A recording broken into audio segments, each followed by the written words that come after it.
Patrick 真的是很谢谢还有一庄请我来这里讲，然后我很光荣再变成了 Academician。我那个不好意思，因为我那个3年级还没读完就出国，所以很多那个 technical term 我都不会讲。然后我那个跟我爸妈都是讲台湾话，所以有一些专门名词都讲不出来，所以我现在要用那个英文用这个talk， 然后我先用用这个 picture， 就是说真的很光荣今年可以跟很多current academicians 拿这个 picture。Also with the Taiwanese president here, and then also to share this honor with several other academicians, and including myself, 4 of us will be giving a talk this afternoon. So I'm going to talk about what we've been doing, and this is a disclosure slide I'll talk about first. And so as Patrick mentioned, I'm a cardiologist, and I see patients with heart disease, and I'll just start with this patient, a 57-year-old Asian American man, previously healthy, come to our clinic at Stanford, newly diagnosed non-ischemic cardiomyopathy, and he was found to have severely reduced left ventricular ejection fraction. Family history is remarkable for multiple sudden cardiac deaths, premature atrial fibrillation, heart failure, hypertension, prompting clinical genetic testing. And so we did whole genome sequencing, and it showed a pathogenic variant in Lamin AC. And so the question is, what is the mechanism of this mutation? How does this genetic information affect his management? And how do we treat it outside of the standard care? So I think as many of you know, there's a significant interest in precision medicine initiative. This was first started by President Obama back in 2015. And then much of this is made possible by recent advances in next generation sequencing, bioinformatics, big data, AI machine learning. And then the hope is that we can then better predict which treatments might work best for us. Now, in my opinion, I think there are 3 key technological breakthroughs for precision medicine. I think the first breakthrough is the DNA sequencing or multi-omics sequencing. I think, as you know, the technology is getting much better, cheaper, with a much lower error rate, broader coverage, much faster turnaround time. Back in 2000, it cost about $1 billion in over 13 years to get your DNA sequence. And today, you can get your DNA sequence for less than $1,000 with turnaround time about 3 to 4 weeks. I'm not sure who have you got your DNA sequence. I've got my whole genome sequence. It costs us about $600 to do the whole genome sequencing. In my opinion, I think the second key technological breakthroughs of various types of genome editing technologies. So first starting with the zinc finger nucleases, and then TALEN, and then CRISPR-Cas9, first discovered by Emmanuel Charpentier and also Jennifer Doudna back in 2011. And so now you can use these genetic scissors to change the DNA of animals, plants, microorganisms, stem cells in our case, with extremely high precision. And I'll show you some examples how we do genome editing on these iPS cells. And just this past December, the FDA approved its first CRISPR-based gene therapy. This is for treatments with patients with sickle cell disease. I was actually on the FDA Cell Tissue and Gene Therapy Advisory Panel, so we reviewed the data set that was presented to us by Vertex Pharmaceutical. I'm very excited by this technology as well. And then, in my opinion, I think the third key technology is this iPS cells. And this was first discovered by Dr. Shinya Yamanaka around 2006. And because these iPS cells are genetically identical to the patients, you now have a test bed to validate your human genetic variants. For example, the patient identified with Lamin mutation. And then you can then use CRISPR. You can also use a multi-omics sequencing.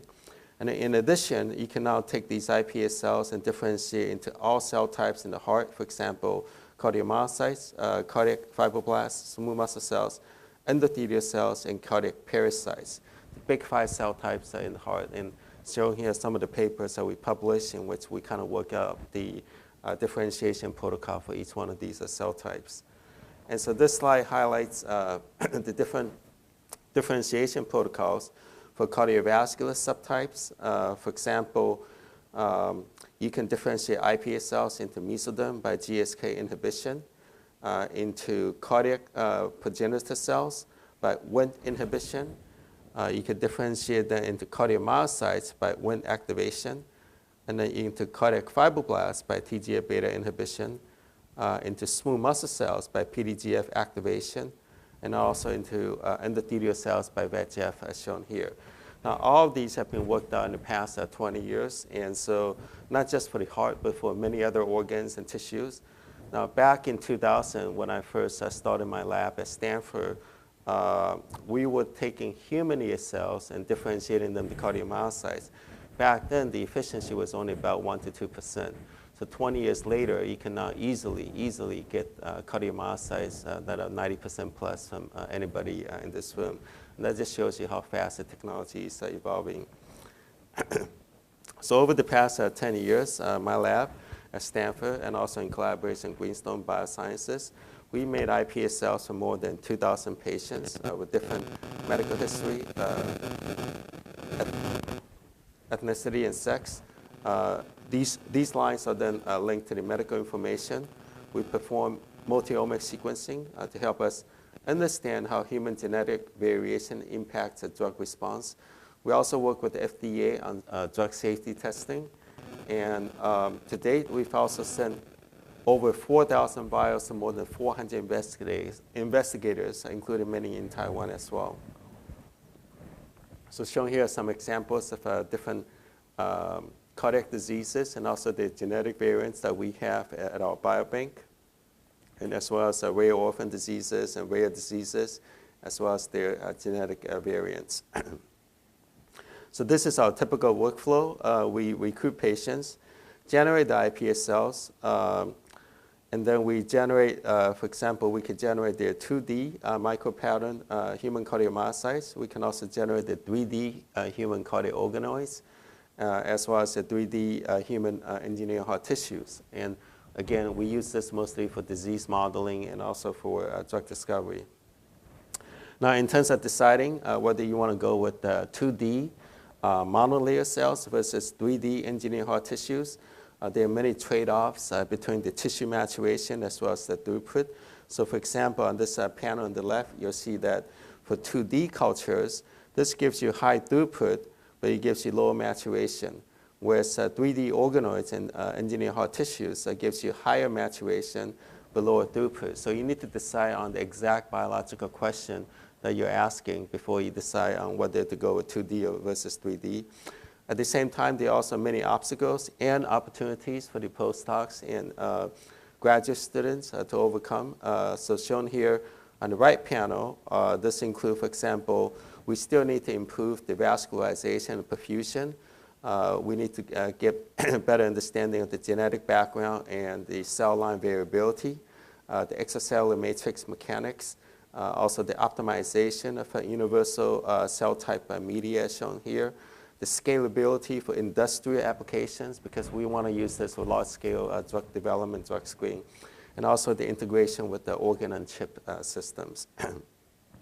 So with these three sets of tools, genetics, genome editing, and stem cell biology, you should be able to study cardiovascular genetics and epigenetics. Now, I put down cardiovascular, but you could substitute this word for neurological or hepatic or any diseases that you can think of. And so in terms of the focus of my lab, we really focus on the genetic and epigenetic changes, and genetic changes could include, for example, single nucleotide polymorphism, copy number variation, and chromosomal aberrations. And then genetic changes could include histone modification, DNA methylation, and non-coding RNA. So these changes then play important roles in causing coronary artery disease, arrhythmias, cardiomyopathy, aortopathy, dyslipidemia, as well as pharmacogenomics. So now I'll show you several examples of how we integrate these genetics, genome editing, and also iPS cells to study human diseases.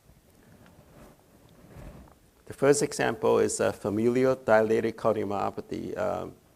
This is, for frequently associated with undiagnosed or idiopathic heart failure. This occurs in about 1 in 2,000 patients.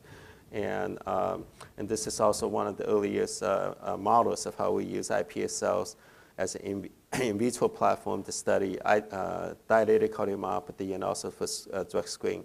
So I'm going to go over just a brief highlights here. So this is a 3-generation family.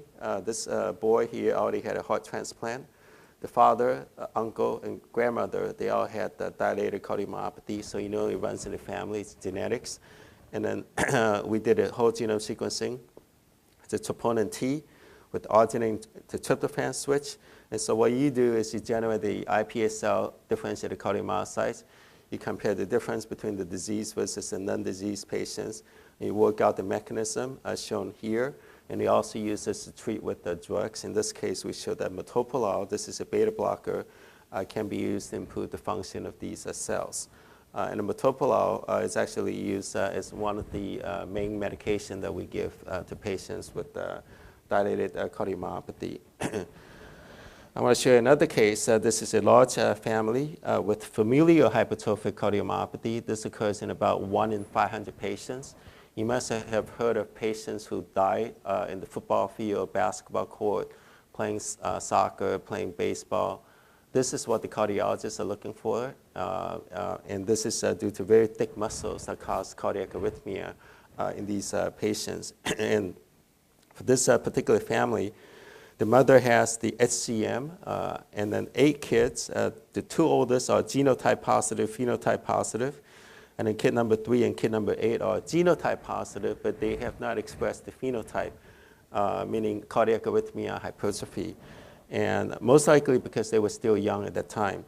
And again, you could generate iPS cells in the entire family and differentiate the cardiomyocytes, work out the mechanism. I'll just briefly skip through this because this is not a cardiac audience, but the mechanism here is this mutation, myosin heavy chain 7 mutation, causes increased intracellular calcium, leads to activation of the calcineurin infracellular, which leads to hypertrophy. There's also cardiac arrhythmia, and again, you use this platform for drug screening, and here we show that beta blocker, propranolol. We also show that calcium channel blocker, verapamil, can be used to mitigate the amount of cardiac arrhythmias. Now, in the pediatric population, the 3rd most common type of cardiomyopathy in the pediatric population is left ventricular non-compaction, or LVNC. This occurs in about 1 in 1,000 patients. And so this is a large family that we saw at Stanford, and in which this boy here already had a heart transplant. 2 older siblings, they also have LVNC. Father had dilated cardiomyopathy. Another Japanese family, because the first author was from Japan. This one here, she also has a LVNC. And so through a whole series of experiments, we're able to work out the mechanism. It's due to a TBX20 mutation, one in the T-box domain in the Stanford boy, and then the other in the transactivating domain for the Japanese girl. This causes abnormal activation of the TGF-beta signaling, which then recapitulates a key aspect of the LVNC pathophysiology, and this is actually the heart of this boy who had a heart transplant. Now again, none of these would be possible because it's just very difficult for us to obtain heart tissues from these patients. And again, these iPS cells can be used to help us understand. Now, previously, I've shown you that these iPS cells can be used to model Mendelian mutations like troponin T in dilated cardiomyopathy, the myosin heavy chain 7 in hypertrophic cardiomyopathy, and also the TBX20 in the left ventricular non-compaction. But I want to share some cases in which the iPS cells can also be used to study the impact of single nucleotide polymorphism. And since we're in Taiwan, I just want to show you the case of the Asian flush syndrome. This is actually due to a genetic variant in the aldehyde dehydrogenase. It is one of the most common genetic variants. This enzyme deficiency is present in about 36% among East Asians, 8% of the world population, causes alcohol flush reaction, and then we use antabuse, which essentially block the same enzyme, causes the alcoholics to feel lousy after they drink. And then interestingly, this SNP is also with the glutamic acid to lysine switch. This has been linked to increased coronary artery disease, more severe outcome after heart attack, higher incidence of hypertension, cancer, and also increased complications of type 2 diabetes. Now, so this enzyme deficiency has been well documented to be a risk factor for increased myocardial infarction in Japanese men, in Korean men, and also in Han Chinese. So we decided to work on this about 10 years ago. And so for this study here that was published about 10 years ago, we recruited 10 Stanford undergrads who are of East Asian descent. 5 of them are wild type, which means they can drink without any problem. And 5 of the Stanford undergrads are heterozygous, which means they'll have facial flushing, tachycardia, and so forth. I'm actually heterozygous, so I have the same symptoms. Now, if you're homozygous, which is about 1%, you cannot really touch alcohol. You get a very severe reaction. And so here we modeled the myocardial infarction by exposing the cardiomyocytes on these patients to hypoxia. And as you can see here, the wild-type cardiomyocytes tolerated the hypoxia quite well with minimal apoptosis, whereas the heterozygous mutant cardiomyocytes, same amount of hypoxia, have much more cell death. And so to make a long story short, overall, we believe this enzyme is involved not only in detoxifying alcohol, but also getting rid of the reactive oxygen species of ROS. And so after a heart attack, there will be tons of ROS that gets activated. And if you're missing this enzyme, you have a harder time getting rid of the ROS, and hence leading to more cell death, and perhaps explaining for the worst clinical outcome that are observed in epidemiology studies. Now, as I mentioned earlier, we know from large genome-wide association studies, the GWAS studies, that in Japan, this ALDH deficiency is one of the strongest SNPs associated with coronary artery disease. So in a more recent follow-up study, we now use iPSC-derived endothelial cells, not cardiomyocytes. The endothelial cells from these patients, expose them to alcohol to model vascular dysfunction in coronary artery disease. We also did a compound library screen and molecular docking analysis to show that this SGLT2 inhibitor, which is an empagliflozin, can actually mitigate the vascular dysfunction. And we show that empagliflozin does this by alleviating the nitric oxide reduction and alleviating the oxidative stress by inhibiting the sodium hydrogen antiporter 1 and also activating the AKT and eNOS pathways. And we didn't pursue this because we didn't think it was ethical to encourage more people to drink alcohol. So, but this is as a proof of concept that you could use these type of softwares. And I'll talk a little bit more about the softwares to develop drugs. So these are 2 examples of papers using iPSCs to study alcohol intolerance among East Asians. But you should be able to use this platform to study other genetic susceptibility among different ethnicities. For example, from a health and science perspective, we're interested in understanding why African Americans have much more hypertension, why Hispanics have much more diabetic vasculopathy, and why South Asians, for example, Indians and Pakistanians, have much more metabolic syndrome. So I want to switch gear to the second part of my talk, which is how we use these 3 technologies with drug screening and also discovery. And I think, as you all know, this process is quite time-consuming and expensive. For example, it typically costs about $1 to $2 billion and about 10 to 15 years to develop a new drug, from the initial R&D to the market approval. And so this is, again, a major focus of my lab. And now, some of you may not know that many of the drugs that we take today actually do not work at all. So shown here are the top 10 highest sales for drugs in the US. Blue means that the drug works, and red means that the drug does not work. So for Abilify, which is used to treat schizophrenia, out of 5 people who take this drug, it only helps 1 person. For Nexium, which is used to treat heartburn, out of 25 people, it only helps 1 person. So overall, this is pretty poor response rate. And For those of you who practice medicine, this is what we call number needed to treat. For many of the drugs, for example, in cardiology, beta blocker, ACE inhibitor, typically the number needed to treat is about 20, 30, 40, even 50. That means I need to treat 50 patients to get one positive effect. Now, the patient themselves think otherwise. The patient thinks that N equals 1, but in reality, that's not how it works in clinical medicine. Yeah. So in the US, both the FDA and Big Pharma are also thinking about using these iPSLs to accelerate the drug development process. And this is a paper published by the FDA in which they tested the human iPSL-derived cardiomyocytes to predict arrhythmia as part of this, what we call a comprehensive in vitro pro-arrhythmia assay. Some of you may know that all the drugs need to be tested for cardiac arrhythmia before they can get approved by the FDA. And this reason is simple. If you have a drug and it has a side effect, if you have a side effect that causes liver toxicity, it takes a while to manifest. Whereas if you have a side effect that causes your heart to go into arrhythmic, you could die within a couple of days just because of taking that medication. And this is the reason why you need to screen for cardiac arrhythmia for all the drugs. And this is a very interesting study because here they use one protocol, 2 different IPS lines, 3 continents, 28 blinded drugs, 2 statistical models, and 10 volunteer labs. And the investigators were able to show an 87% prediction rate. This is very good considering that this is one of the earliest studies by the FDA CBER group. And that's why there's going to be additional room for improvement in the future.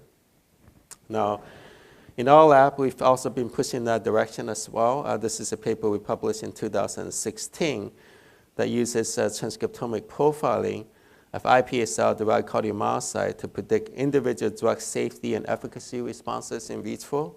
And here we tested 2 drugs, rosiglitazone and tacrolimus. And we also use CRISPR to help us evaluate and confirm the potential mechanism of actions as well as the side effects, especially for rosiglitazone. This is actually a PPAR gamma agonist. And we used to give it to diabetic patients when I was a health staff. But then this drug was actually pulled off the market in 2010 because of increased cardiovascular death. So one of the goals in my lab is to start creating a human encyclopedia of drug signature responses using these iPSLs. So showing here 2 examples whereby we assess the effects of 4 different kinds of drugs, calcium channel blockers, nifedipine, amlodipine, diltiazem, verapamil, and also 4 different kinds of statins, atorvastatin, lovastatin, simvastatin, and fluvastatin. And what is interesting to us is that you will see different gene expressions among these drugs, even though they are within the same class of drugs. And this suggests that even though they belong to the same class, they may exert very different effects among different individuals. And this makes sense because if I give you a drug, how I respond is going to be very different from all of you who respond because genetically we're all different people. So in a more recent follow-up study, we actually use these iPSLs and multi-omics to dig deeper into the role of statins in vascular health. Some of you may know that statins are widely used in the US, for example. It's given out to more than 40 million adults, including myself. I take atorvastatin, Lipitor to lower my cholesterol. My primary care doctor just checked my LDL to see how high, how low it is. But the question is, what is the effect of atorvastatin on my brain? What is the effect of statin on my heart muscle? What is the effect of statin on my blood vessel? Now we could use this technique to help us figure this out. And so here we show that statins can improve endothelial function by suppressing the epigenetic-driven endothelial to mesenchymal transition. And using the TAC-seq, we observe changes in these gene accessibility in these iPSL-derived endothelial cells. In this case here, we treated with the simvastatin. And we showed that the simvastatin can improve through this epigenetic regulation YAP, which controls the genes that are involved in the endothelial to mesenchymal transition process. And we also validated these findings in diabetic mouse models as well. Now, besides cardiology drugs, which I just showed you with statins, we also have an interest in chemotherapy drugs, and that's because heart disease and cancer, they account for the top 2 causes of morbidity and mortality in the US. I think as more cancer patients survive due to better chemotherapy, immunotherapy, more patients end up with heart failure due to cardio-oncology, cardiotoxicity issues. And in the US, you'll see an explosion of these cardio-oncology clinics throughout the country. So shown here is a study in which we use human iPS cells to help us predict who's going to develop chemotherapy-induced cardiotoxicity. Here we focus on doxorubicin, and we recruited 8 breast cancer patients. A year later, some of them had normal cardiac function, while others had doxorubicin-induced cardiomyopathy. This occurs in about 10%. 10% of patients who get doxorubicin will develop cardiotoxicity, but we don't know who will develop it, and that's the issue.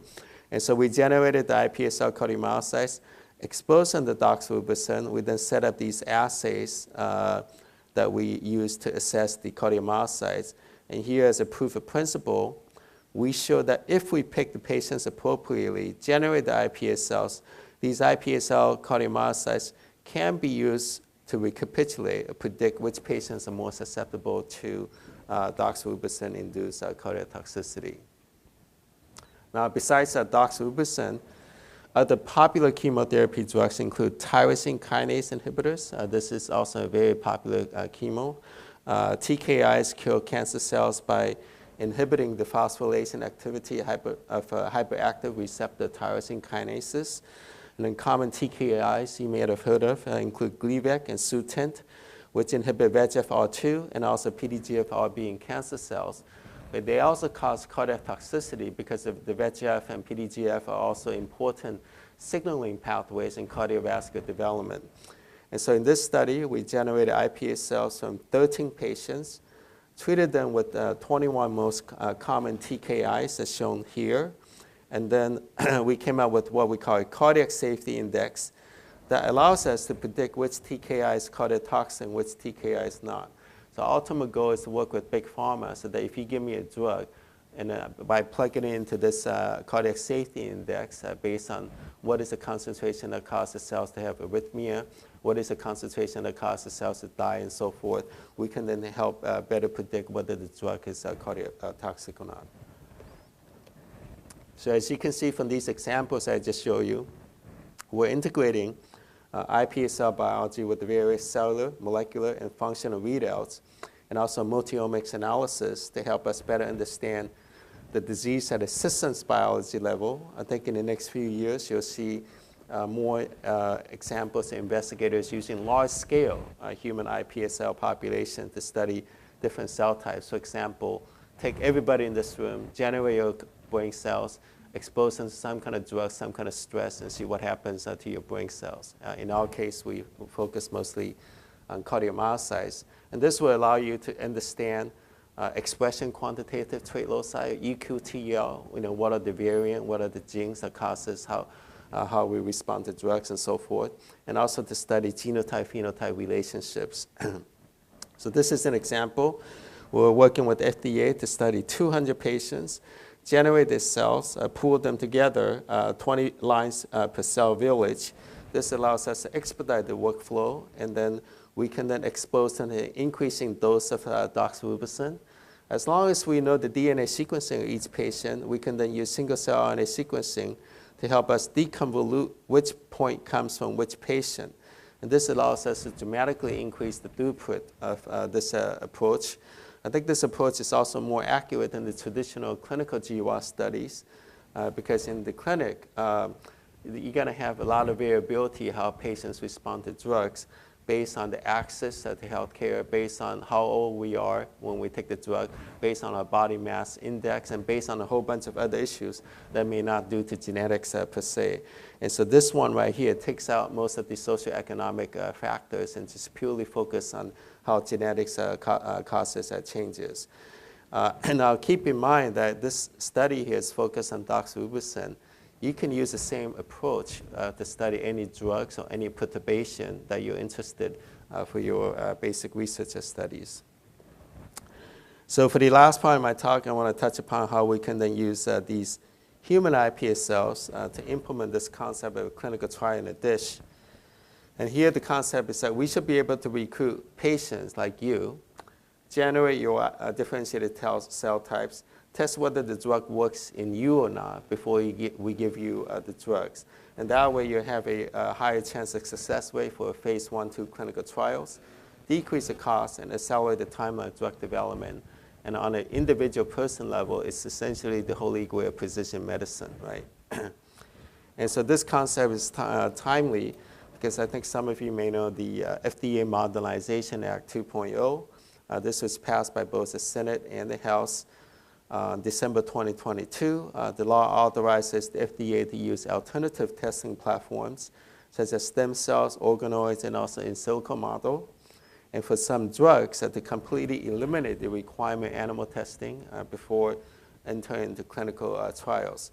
And so the goal here is to improve the predictiveness of preclinical safety and efficacy assessments, and also to reduce the number of animals in drug discovery and development programs. So this slide here highlights, in my opinion, what I think is one of the major problems for the high failure rate in drug discovery, and that is the lack of genetic diversity and pharmacogenomic differences with traditional models using immortalized cell line and also using genetic inbred mouse cell models. For example, because they are immortalized and also inbred, the differences that you see here between your control and treatment group is most likely due to your technician's pipetting skill, okay? And the differences that you see here, if there's a positive effect, is actually due to the technician's tail vein injection skill. On the other hand, the differences that you see in a population of, say, 1,000 diverse iPS lines is actually more due to the underlying genetic variability that exists among all of us. And this pharmacogenomic difference is ultimately what you're trying to understand before you go into clinical trials, which is otherwise impossible to capture by using traditional immortalized cell line or traditional inbred mouse models, okay? And so as I mentioned earlier, I'm on the FDA Cell, Tissue, and Gene Therapy Advisory Panel. This slide is given to me by my FDA colleagues. Especially for rare orphan diseases, the FDA recognizes the challenge of developing new drugs due to small number of patients, and yet there are thousands of genetic variants for each disease. And so now the approach is start accepting data generated from the cell models to test the drug efficacy instead.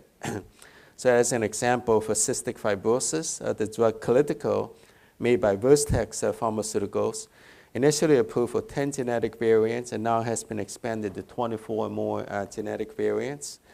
Another example is Fabry's disease. This is a lysosomal storage disease. It's passed on by the X chromosome. The drug Galafold, made by Amicus Therapeutics, initially approved for 40 genetic variants and now has been expanded to 348 genetic variants based on cell models. And currently, the FDA is interested in expanding the cell-based platforms across the full spectrum of diseases. And this slide is also given to me by the FDA. I think the value proposition here is using the in vitro efficacy data to help reduce the number of clinical studies, to inform the regulatory decision-making at the time of a marketing application, to streamline the drug development process, and also to expand the indications based on the in vitro data. Now, these days, you cannot give a talk without saying something about AI and machine learning because of its broad impact in biomedical science. So for example, you cannot use AI to interpret EKG patterns for cardiologists, to assess left ventricular ejection fraction on echo and MRI, and also to monitor cardiac arrhythmias using wearable devices. We recently published a paper in Nature Medicine using AI to look at the cardiac MRI, which I won't go into. At the same time, there's also significant advances in the area of using AI for drug discovery. For example, again, working in collaboration with the computational scientists at Greenstone, We routinely use AI machine learning to help us analyze the protein structure by in silico molecular docking. Once we know the molecular target and protein structure of the disease we're going after, we can then do virtual screening of about 1 billion compounds. And this 1 billion compounds will take us about 6 weeks. And these compounds have never been made before. So these are just virtual compounds. And so this is a schematic of our typical molecular docking campaigns. Besides the virtual compound, you can also use existing libraries, for example, the Zinc-22 library, the FDA repurposed library, the Enamine library from Ukraine, and also the Wuxi library from China. Alternatively, you can also use a smaller sampling size, let's say 100,000 compounds for your molecular docking campaign. Once you identify the molecular docking site, you can then further refine the rank score, as well as perform autodoc and molecular dynamics simulation to look for compounds with desired drug-like properties. And so here I just want to highlight one recent example of how we use AI machine learning and in silico docking for drug discovery. In the U.S., I know I think it's illegal in Taiwan, but I think in the U.S., marijuana is actually legal in about 34 states. And interestingly, when we look at the UK biobank data set, we actually found that marijuana is associated with increased myocardial infarction, but the mechanism is not well understood. And so here we show that delta-9 THC, this is the psychedelic component of marijuana. It binds to the cannabinoid 1 receptor, shown here. It then causes activation of these signaling pathways, NF-kappa B, P38, and so forth, which then causes oxidative stress, inflammation, and cell death. So we reason that we need to come up with a drug that actually binds to the CB1 receptor as a neutral antagonist. And so we use AI machine learning to look for these drugs, and we found that ginestin, which can serve as a very potent neutral CB1 antagonist by competitively blocking the THC to the CB1 receptor, and hence block the harmful cardiovascular effects as highlighted in this cartoon here. So ginestin is actually a flavonoid. It's found abundantly in soybean. And so now my former postdoc, Mark, he's now a faculty in Canada. He's doing a clinical study by giving ginestin to HIV patients who are chronic marijuana users right now. So in the last 5 minutes, I just want to come back to this patient that I saw in the clinic. We saw in our clinic at Stanford. And again, as a reminder, this is a 57-year-old Asian American man. Came into our clinic with non-ischemic cardiomyopathy, whole bunch of family members with problems, and then DNA sequencing shows a pathogenic variant in the Lamin AC.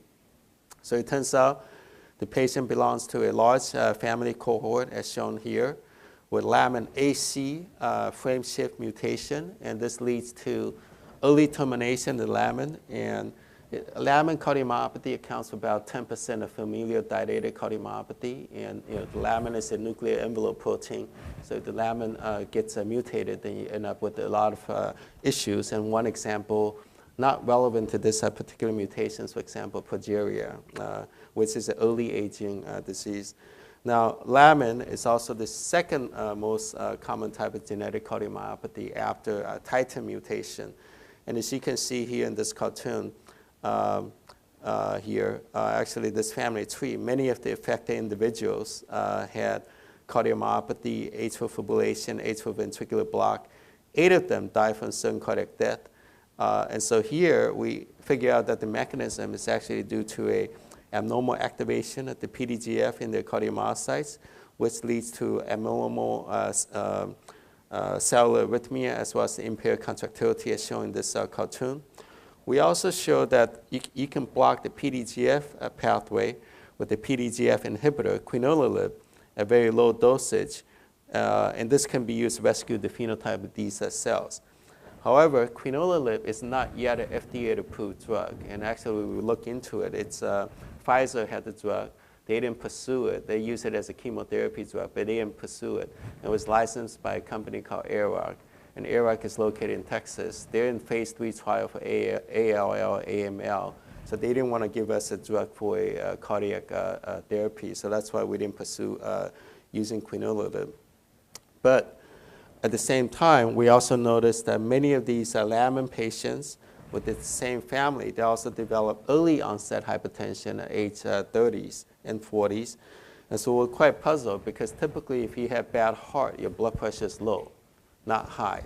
And so we decided to take their cells and then differentiate to endothelial cells and compare the differences of the endothelial cells between the Lamin patient who had the mutation versus the family control who don't have the mutation.